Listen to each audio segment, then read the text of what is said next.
Bom dia, boa tarde, boa noite, conforme o local e a hora em que estiver a acompanhar a Voz da América. Hoje é quinta-feira, 29 de abril. Este é o Washington Fora de Horas da Voz da América. 30 minutos de notícias através do Facebook. Obrigado por estar aqui a acompanhar esta emissão da Voz da América. Eu sou Álvaro Rogério Andrade. Hoje é o meu dia.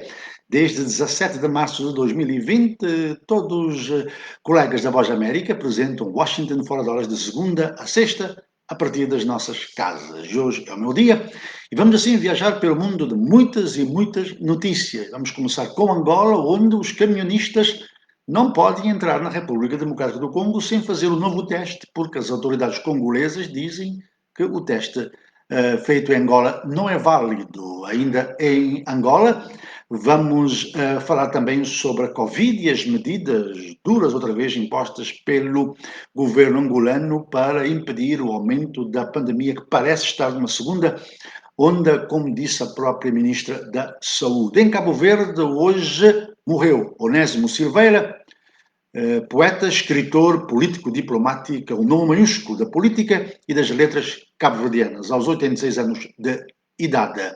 Em Moçambique, consultoria alerta que a companhia francesa Total, que suspendeu as atividades há cerca de 2 meses devido à insegurança em Cabo Delgado, pode não regressar à atividade até dentro de um ano, naquela região onde tem o maior projeto de exploração de gás natural do mundo e o maior projeto privado em África, 20 mil milhões de dólares.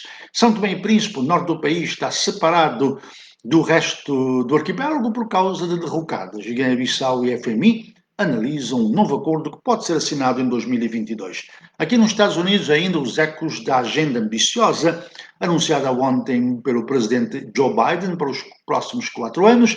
Vamos falar também de uma brasileira que dirigia um esquema de tráfico de mulheres para a Espanha e para a Qatar, que foi detida pelas autoridades espanholas em Barcelona. E, igualmente, vamos falar sobre a aparição em público, através de uma videoconferência, do líder russo da oposição, Alexei Navalny, que está com 20 quilos a menos. Assim, vamos começar esta emissão do Washington Fora de Horas. Quero relembrar que aqui lemos os seus comentários. Então, podem enviar os seus comentários, vou ter todo o prazer em ler os seus comentários. Lembrando que nós preferimos sempre os comentários. Além de bom dia, boa tarde, boa noite, que nós agradecemos, deixe lá os seus comentários aos temas que estamos a tratar, mas também traga-nos notícias. Como está a sua cidade? Como está o seu país nesta quinta-feira? Que notícias estão a marcar a atualidade em Angola, em Cabo Verde, Moçambique, Guiné-Bissau, São Tomé, no Brasil, ou outros que estão noutros países, nomeadamente tanto em África como na Ásia, na Europa, na América Latina e também aqui mesmo nos Estados Unidos. É Washington Fora de Horas, preferimos sempre a interação com os nossos internautas. E quero relembrar que temos um encontro mais tarde, quando forem 19 horas de Moçambique, 18 em Angola, 17 na Guiné-Bissau e São Tomé e Príncipe, 16 em Cabo Verde, através das ondas curtas, onda média, temos a nossa emissão de rádio. 90 minutos de muita informação. Mas também pode acompanhar esta emissão na nossa página, voaportugues.com. Se não puder estar nessa hora a acompanhar-nos, pode mais tarde ouvir a emissão. Por outro lado, estamos permanentemente no nosso site, voaportugues.com, é atualizado sempre que há notícias e também em todas as redes sociais, além do Facebook, no Twitter, no Instagram, no YouTube. A nossa referência é VOA Português. Feita esta introdução, por que não arrancarmos com as notícias e chegam hoje aí na fronteira entre Angola e a República Democrática do Congo, cujas autoridades não estão a aceitar os testes da Covid-19 feitos em Angola e obrigam mais de uma centena de camionistas angolanos a fazerem testes no país antes de entrar no território congolês. Esta situação deixa os camionistas parados na fronteira do rio Luvo, que dizem não saber o que fazer. Eles disseram que são obrigados a pagar agora até 45 dólares por novo teste. E com muitos produtos perecíveis nos caminhões, não resta outra alternativa que mexer nos bolsos. Uma fonte do OMS diz estranhar essa posição da República Democrática do Congo, porque os testes feitos por Angola seguem os parâmetros internacionais. Ainda em Angola, e a propósito de testes, o governo fez uma revisão ontem das medidas de prevenção contra a Covid-19 face ao aumento de casos nas últimas semanas, com destaque para o agravamento das sanções, redução de horários e limitação da capacidade dos espaços para evitar aglomerações e ainda mantém a cerca sanitária à capital do país, Luanda. As medidas foram reveladas pelo Ministro do Estado e chefe da Casa Civil da Presidência da República, Adão Almeida, depois do país ter notificado 226 novos casos num só dia, o segundo número mais elevado desde outubro de 2020.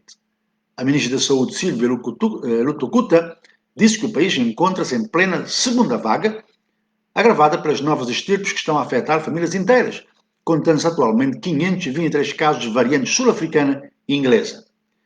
Especialistas ouvidos pela Voz da América consideram uma aberração impor novas restrições num país com uma economia já bastante combalida. Eles acusam o governo de, alegadamente, estar a investir mais na Covid-19 em detrimento de outras doenças endémicas no país, ao mesmo tempo que admitem ser muito difícil acatar essas medidas por parte da população desprovida de comida, água e dinheiro. Vamos ter reações e também as medidas tomadas na nossa emissão de rádio a partir das 18 horas de Angola. Lembrando que o comércio passa a encerrar às 20, reduzindo para 75% a força de trabalho. Restaurantes, bares vão funcionar até às 20 como serviço de takeaway até às 22 horas. As multas podem ir de 350 a 450 mil kwanzas e levar ao encerramento temporário dos espaços por um período de 30 a 90 dias. Também, como disse anteriormente, mantém-se a cerca sanitária em Luanda com entradas e saídas para outras províncias condicionadas à realização de um teste. A multa pode chegar a 350 mil kwanzas, sensivelmente 450 dólares. Esta é uma reportagem, como disse, vamos atualizar na nossa página, na nossa emissão de rádio logo mais. Quero relembrar que hoje, 29 de abril, é Dia Mundial da Dança, data criada em 1982 pelo Comitê Internacional da Dança da Unesco, que escolheu esse dia como o Internacional da Dança. A comemoração tem por base o dia de nascimento de Jean-Georges Noverre. A Voz da América tem uma galeria de fotos que representam alguns momentos em diferentes cantos do mundo em que pessoas usaram a dança para se expressar. Visite a nossa página voaportugues.com e vai-se deliciar com essas imagens da dança neste Dia Mundial da Dança. Na nossa página, qual é o artigo que está a chamar uma atenção especial dos leitores? Angola vai gastar milhares de milhões de dólares em material de guerra e vai continuar a ser um dos países que mais gasta em África em defesa nos próximos anos. A Rússia e a China são os que mais vão se beneficiar destes gastos, de acordo com a Companhia de Análise Económica e Industrial Global Data. Pode ir na nossa página voaportugues.com e vai encontrar esta notícia. E se quer saber, temos também a pergunta do dia. Queremos saber a sua opinião. Mais à frente, depois de fazer uma volta pelo Facebook e também depois de irmos até Moçambique, vamos então ver qual é a opinião de hoje e vamos assim então pedir a sua opinião nesta quinta-feira. Digo já que será uma pergunta sobre Angola. Aqui muitos amigos estão aqui a acompanhar, muitos amigos a acompanhar-nos aqui no Washington fora de horas. Agradeço desde já a sintonia de todos. Vamos ver se já temos comentários ou se continuamos apenas com saudações. Desde já, muito obrigado. Muita gente a acompanhar, mas como sempre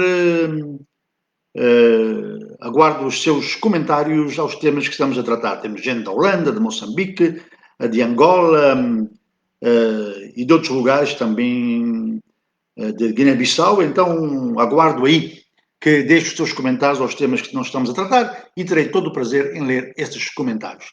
Como sabem, Moçambique enfrenta uma situação difícil na província de Cabo Delgado, com uma guerra aberta entre insurgentes e o governo através das Forças de Defesa e Segurança.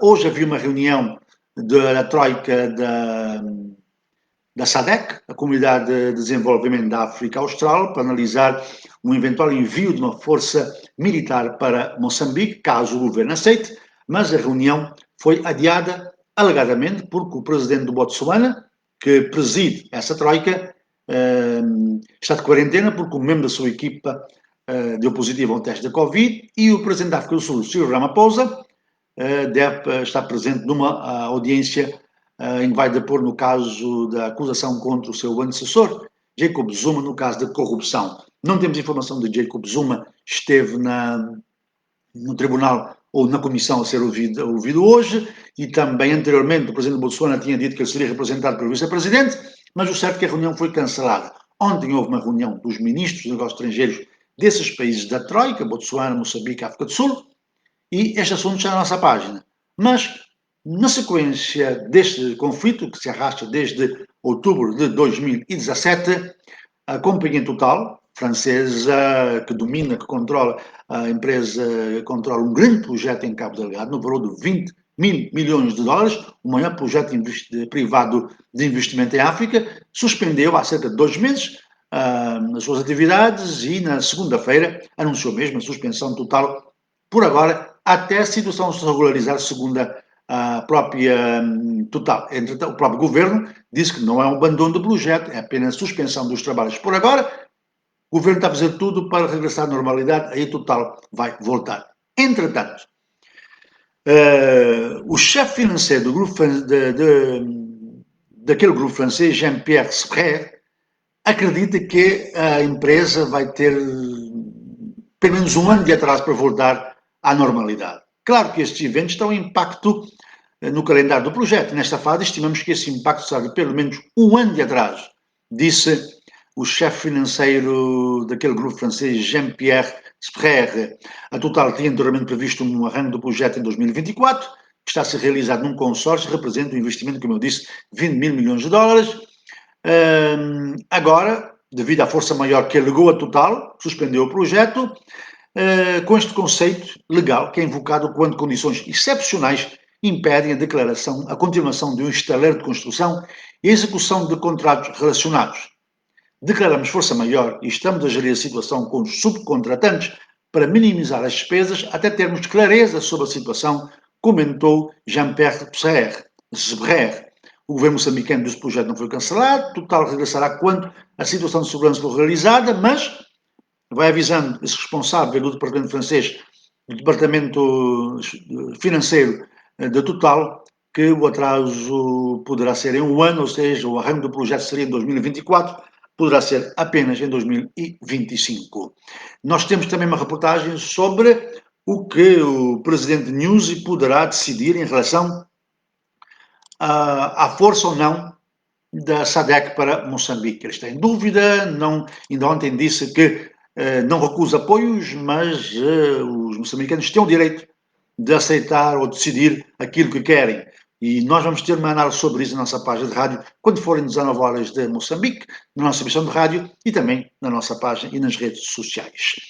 A propósito de redes sociais, por que não dar uma voltinha para ver aí o que é que nós temos trending? Mais à frente vamos à pergunta do dia. Nos trendings do Google, além das tricas políticas, está a Liga dos Campeões. Também é tema, depois do jogo de ontem entre o Manchester City e o PSG.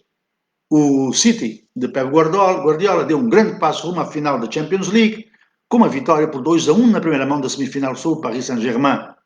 Kevin De Bruyne e Riyad Mahrez marcaram os golos da vitória dos homens de Pep, deixando Maurício Pochettino e os seus colegas, com os seus pupilos com a montanha a escalar. Para piorar a situação, Idrissa Gueye foi expulso a 13 minutos do fim. Ganhar em Manchester, ao City, vai ser muito difícil à equipa, como o João Santa Rita diz, de Neymar. A equipa, de facto, não acredito que tenha muitas pernas para ganhar o Manchester City, já que tem um excelente guarda-redes, tem um grande defesa central que é Marquinhos, tem 3 bons atacantes, 2 excepcionais como Neymar e Mbappé, mas o meio-campo não funciona. E o meio-campo do Manchester City é muito forte em criar jogadas de ataque. Vamos ver então, na próxima semana, como será o jogo em City. Isto está em Manchester, aliás. Isto está trending no Google. Continuamos a avançar agora para Cabo Verde, que hoje assinala em luto a morte do político, poeta e intelectual Onésimo Silveira, aos 86 anos de idade. Desde cedo, ele engajou-se na luta pela independência de Cabo Verde, na clandestinidade, tendo fugido para São Tomé e Príncipe, depois na diplomacia do PAIGC na Suécia, partido que dirigiu a luta pela independência da Guiné-Bissau e Cabo Verde. Desde cedo distinguiu-se pela diplomacia, mas também na literatura, como poeta e como ensaísta. Natural da Ilha de São Vicente, onde nasceu em 1935, estudou em Uppsala, na Suécia, durante a década de 1960. Isso depois de ter passado um período na China, por motivos políticos. Em 1976, doutorou-se em Ciências Políticas pela Universidade de Uppsala, ano em que começou a trabalhar para as Nações Unidas em Nova Iorque. Nessa altura, já se tinha desentendido com o PAIGC, já no poder em Cabo Verde, e passou a ser um dos críticos do regime de partido único. Com a abertura política em 1990, instalou-se definitivamente em Cabo Verde, tendo trabalhado arduamente na campanha para as eleições democráticas de 1991, ao lado do Movimento para a Democracia, partido que ganhou as eleições, mas do qual ele se distanciou profundamente mais tarde. Nas primeiras eleições autárquicas de 1992, Silveira foi eleito o primeiro presidente da Câmara Municipal de São Vicente. Mais tarde criou o Partido do Trabalho e Solidariedade, concorreu a eleições legislativas e presidenciais, mas sem resultados positivos. Em 2002, com o PAICV, herdeiro do PAIGC, de volta ao poder, é nomeado embaixador em Portugal, que terá sido o seu último cargo público. Em 2015, recebeu o doutoramento honoris causa pela Universidade do Mindelo, em Cabo Verde, onde tem um auditório com o seu nome. Grandes personalidades de Cabo Verde, políticos da área política, da literatura, do pensamento, da academia, estão a destacar a figura de Onésimo Silveira. Nós também vamos falar com profundos conhecedores de Onésimo Silveira, particularmente José Vicente Lopes, que escreveu um livro sobre Onésimo Silveira, em jeito de uma grande entrevista na nossa emissão de rádio.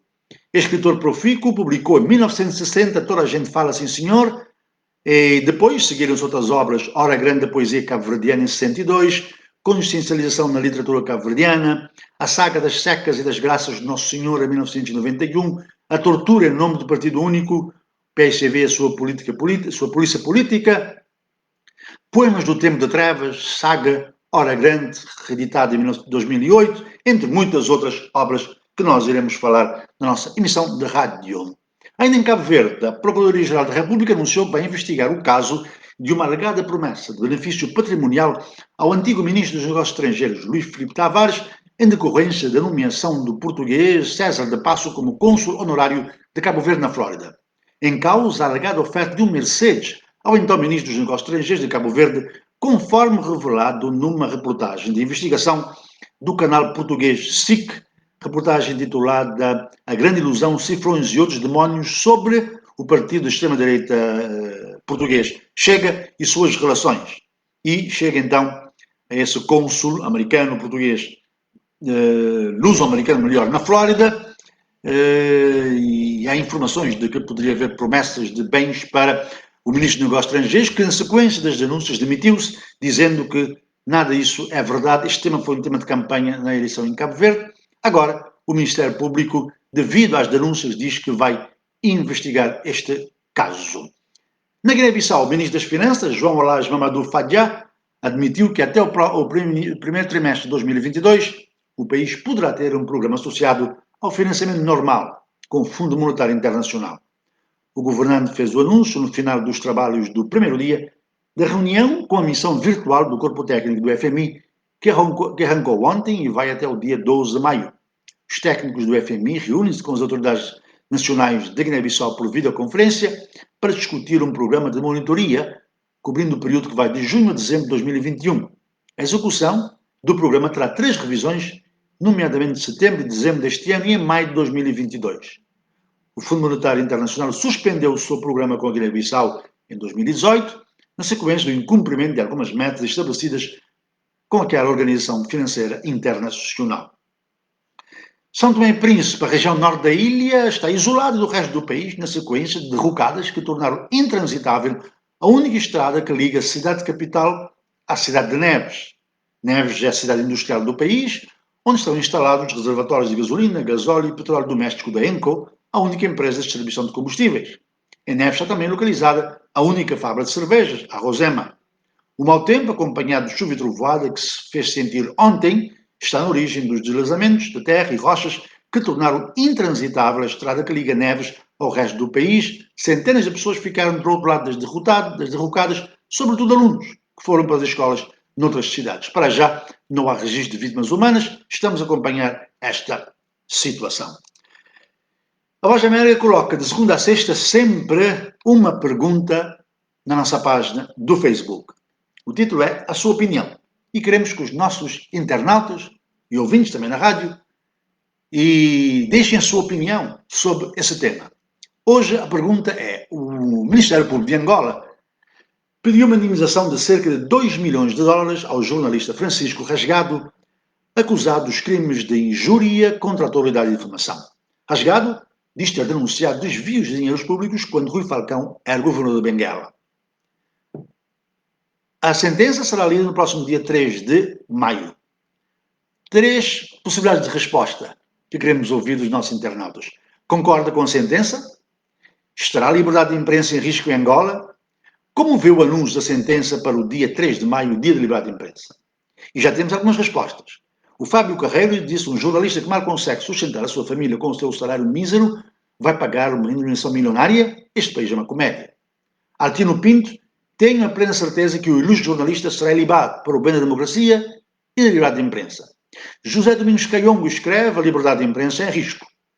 Pelo pronunciamento do presidente do Sindicato dos Jornalistas Angolanos, Teixeira Cândido, há uma possível condenação devido ao comportamento do juiz em causa.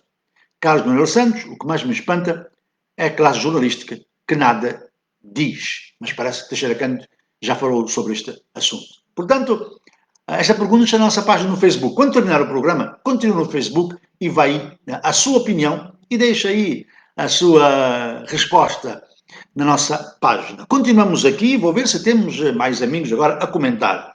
Parece que temos vindo. Vou dar um grande abraço aí ao Dr. Jorge de Barros, um especialista em rádio internacional que está na cidade de Kansas City. Um grande abraço e um bom dia para si, Dr. Jorge de Barros. Temos muita gente aqui a acompanhar. Vamos ver alguns comentários.